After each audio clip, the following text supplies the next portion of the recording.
బాధాకరంగా మారుతున్నాయని అనుకోవచ్చు. కానీ ఒక వ్యక్తి కోసమో, ఒక కుటుంబం కోసమో, ఒక రాజకీయ పార్టీ కోసమో తెలంగాణ రాష్ట్రం తెచ్చుకోలేదు. 4 కోట్ల తెలంగాణ ప్రజలు ఏ స్వేచ్ఛ కోసం, ఏ ప్రజాస్వామిక పరిపాలన కోసం, ఏ బహుజనుల యొక్క ఆత్మ గౌరవాన్ని ప్రపంచానికి చాటి చెప్పడం కోసమే ఈ తెలంగాణ రాష్ట్రం తెచ్చుకున్నాం. అందుకే తెలంగాణ పరిపాలన గుండెకాయ లాంటి సచివాలయంలో ఈరోజు తెలంగాణ తల్లిని మనం ప్రతిష్ఠించుకోవడం జరిగింది. ఇది ఒక గొప్ప అవకాశం. ఉమ్మడి రాష్ట్రంలో ఆనాడు అవమానాలు ఎదురైనాయి. తెలంగాణ రాష్ట్రంలో నిర్లక్ష్యానికి లోనైనం.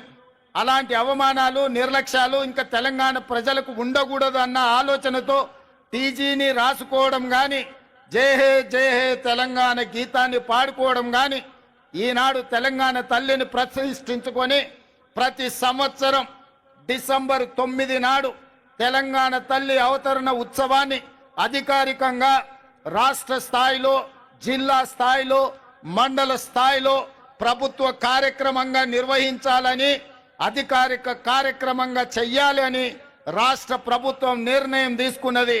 భవిష్యత్తులో ఈ నమూనాను మార్చాలన్నా, ఈ కార్యక్రమాన్ని ఎవరైనా అవమానించాలన్న ఆలోచన చేస్తే చట్టపరంగా వాళ్ళ మీద చర్యలు తీసుకునే అవకాశం కూడా ఉంటుంది.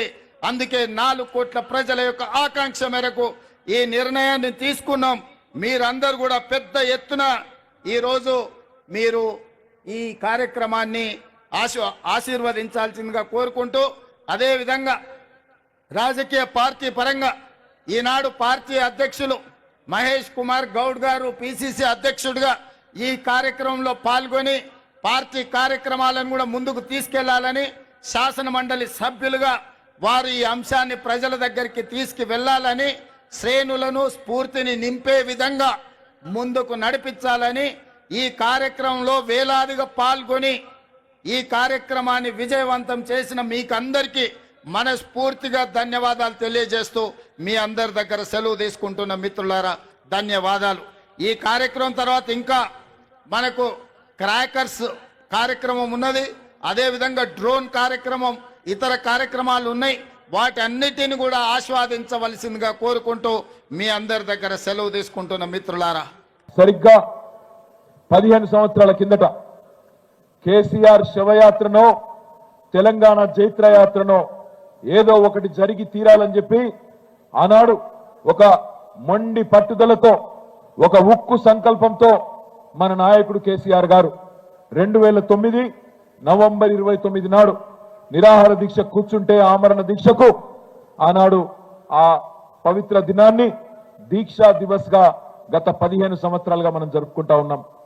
అదే మాదిరిగా కేసీఆర్ గారు 11 రోజుల పాటు తన ప్రాణాన్ని పణంగా పెట్టి దేశ రాజకీయ వ్యవస్థను ఒప్పించి, దేశంలో ఉండే ప్రతి రాజకీయ పార్టీ, పార్లమెంటులో ఉండే ప్రతి పార్టీ ఈ నిరాహార దీక్షతో కదిలిపోయి తెలంగాణ ప్రజల దశాబ్దాల ఆకాంక్ష నెరవేర్చండి అంటూ దేశ రాజకీయ వ్యవస్థ మీద ఒత్తిడి తెచ్చి కేసీఆర్ గారి దీక్షతో, విద్యార్థుల బలిదానాలతో తెలంగాణ మొత్తం కదిలితే ఆ దీక్ష సఫలమైన ఈ రోజు డిసెంబర్ 9ని దీక్ష విజయ దివస్ గా 15 సంవత్సరాలుగా జరుపుకుంటా ఉన్నాం. ఇవాళ కొంతమంది అర్భకులు ఈ పవిత్ర దినాన్ని ఇవాళ దీన్ని వక్రీకరించే ప్రయత్నం, దీన్ని చిన్నగా చేసి చూపెట్టే ప్రయత్నం, కేసీఆర్ గారి దీక్షను మరిపించే కుయుక్తులు కొంతమంది చేస్తా ఉన్నారు. కానీ ఒకటి మాత్రం వాస్తవం, తప్పకుండా తెలంగాణ చరిత్ర ఉన్నంత కాలం తెలంగాణ సాధన జరిగింది కేసీఆర్ నాయకత్వంలో అనే మాట ఎవరు దాచినా దాగదు అనే మాట ఈ సందర్భంగా నేను విజ్ఞప్తి చేస్తా ఉన్నా. ఎవరు ఎన్ని రకాలుగా వక్రీకరించినా ఇవాళ రాష్ట్రానికి నాయకత్వం వహిస్తున్న ముఖ్యమంత్రి తెలంగాణ ద్రోహిగానే గుర్తించబడతాడు, గుర్తుండిపోతాడు. కేసీఆర్ గారు తెలంగాణ సాధకుడిగా, తెలంగాణను 14 సంవత్సరాలు కొట్లాడి తెచ్చిన నాయకుడిగా చరిత్ర పుటల్లో మిగిలిపోతాడనే మాట కూడా నేను మీకు విజ్ఞప్తి చేస్తా ఉన్నా. ఈ పవిత్ర రోజును ఇవాళ మనందరం ఇక్కడ మేడ్చల్లో ఇంతమంది సమక్షంలో జరుపుకుంటూ ఉండడం చాలా సంతోషంగా ఉన్నది. కానీ కొంత బాధగా కూడా ఉన్నది. ఏ కేసీఆర్ గారి వల్లనైతే తెలంగాణ వచ్చిందో, ఇవాళ కేసీఆర్ గారి ఆనవాళ్లు తుడిచేసే క్రమంలో, ఆ కేసీఆర్ గారిని చిన్నగా చేసి చూపెట్టే క్రమంలో తెలంగాణ అస్తిత్వం మీదనే దాడి జరుగుతా ఉన్నది.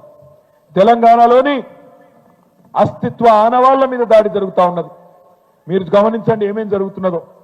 నిన్నగాక మొన్న మన తెలంగాణ ఆర్టీసీ లోగోలో కాకతీయ కళాతోరణం మాయమైపోయింది. నిన్నగాక మొన్న అందులో చార్మినార్ మాయమైపోయింది. ఇవాళ తెలంగాణ తల్లిలో తెలంగాణ తల్లి కాదు, వాళ్ళు పెట్టింది కాంగ్రెస్ తల్లి. ఆ కాంగ్రెస్ తల్లి ఏదైతే తెలంగాణ తల్లి అని చెప్పి ఇవాళ అక్కడ ముఖ్యమంత్రి బిల్డప్ ఇస్తా ఉన్నాడో అందులో బతుకమ్మ మాయమైపోయింది. ముందు బతుకమ్మ చీరలు మాయమైపోయినాయి, ఇవాళ బతుకమ్మ మాయమైంది. నిన్న రాష్ట్ర ప్రభుత్వం ఆ తెలంగాణ తల్లి కొత్తగా ఎట్లుంటుందో చూపెట్టే ఒక చిత్రాన్ని విడుదల చేయగానే సోషల్ మీడియాలో తమ్ముళ్ళు జోకులు వెలుస్తా ఉన్నారు. ఏమంటున్నారు? సెక్రటేరియట్ లో లంకె బిందెలు లేవని అర్థమైపోయిందట రేవంత్ రెడ్డికి. లంకె బిందెలు ఉంటాయని కొని వచ్చిండు, లంకె బిందెలు లేవు. అందుకే ఏం చేసిండు? తెలంగాణ తల్లి నెత్తి మీద ఉన్న బంగారు కిరీటాన్ని, అందులో ఉండే కోహినూరు వజ్రాన్ని ఇలా దొంగలెత్తుకపోయినరు అని చెప్పి మొత్తం సోషల్ మీడియాలో జోకులేస్తా ఉన్నారు. ఇవాళ కేవలం తల్లి కిరీటాన్ని మాత్రమే కాదు, ఒక దేవతా రూపంలో బ్రహ్మాండంగా మనం అందరం ఆరాధించుకునే విధంగా అద్భుతంగా తెలంగాణ ఉద్యమంలో జన్మించిన ఆ తెలంగాణ తల్లిని చిన్నగా చేసి చూపెట్టే ప్రయత్నం ఈ ముఖ్యమంత్రి చేస్తా ఉన్నాడు. ఆనాడు స్వాతంత్ర పోరాటంలో భారత మాత ఎట్లయితే పుట్టిందో, భారత మాత ఎట్లయితే జనించిందో, అట్లనే పాల సముద్రం చిలికినప్పుడు లక్ష్మీదేవి ఎట్లయితే ఆవిర్భవించిందో, ఉద్యమ కడలి మదనంలో తెలంగాణ తల్లి ఉద్భవించింది. తెలంగాణ తల్లి రూపాన్ని ఉమ్మడి ఉద్వేగంతో తెలంగాణ ఉద్యమం తీర్చిదిద్దింది. ఇది ఏ ఒక్క నాయకుడో ఒక రాజకీయ పార్టీకో సంబంధించిన రూపం కాదు. తెలంగాణ తల్లిని చూడంగానే ఉద్యమ జ్ఞాపకాలు గుర్తుకొస్తాయి. నాటి పోరాట స్ఫూర్తి రగులుతా ఉంటది తెలంగాణలోని ప్రతి ఒక్కరి గుండెల్లో. ఈ జాతి సమిష్టిగా సాధించిన ఈ పోరాటంలో సాంస్కృతిక పోరాటం కూడా మళ్ళొక్కసారి గుర్తొస్తుంది. ఒకనాడు ఎక్కిరించబడ్డాం మనం, మీకు భాష రాదు, మీ యాస చక్కగా లేదు, మీకు పరిపాలన రాదు, దబ్బన తెలంగాణ ఇస్తే కూడా మీకు పరిపాలన చేతనైతుందా, మీకు అన్నం తినుడు నేర్పిందే మేము అంటూ ఎక్కిరించిన వాళ్ళ నోరులు మూతపడే విధంగా 10 ఏళ్లలోనే తెలంగాణను భారతదేశంలో అగ్రభాగాన నిలబెట్టింది కేసీఆర్ నాయకత్వం అనే మాట మళ్ళొక్కసారి నేను మీకు గుర్తు చేస్తా ఉన్నా. మన భాషను ఎక్కిరించి సినిమాలలో జోకర్లకు పెట్టి మన ఆట పాటల్ని ఈసడించి ఈ బోనాలేంది, ఈ మైసమ్మేంది, ఈ పెద్దమ్మేంది, ఈ ఎల్లమ్మేంది అని మన గ్రామ దేవతల్ని ఎక్కిరించిన వాళ్ళ నోర్లు మూతలు పడే విధంగా, సాంస్కృతిక ఆధిపత్యానికి తెరబెట్టే విధంగా, తెరదించే విధంగా ఎట్లా అయితే ఉద్యమంలో ఎదిరించినామో మళ్ళొక్కసారి తెలంగాణ తల్లిని చూడంగానే యాదికొస్తుంది. ఈ మహత్తర పోరాటంలో పుట్టిన తెలంగాణ జనని తెలంగాణ తల్లి. మనం భూమిని అమ్మ అంటాం, ధరణి అంటాం, అవని అంటాం, భూమాత అంటాం, తల్లి అంటాం, ధరిత్రి అంటాం. అట్లాగే దేశాన్ని కూడా తల్లిగానే కొలుచుకుంటాం, భారత మాత అంటాం.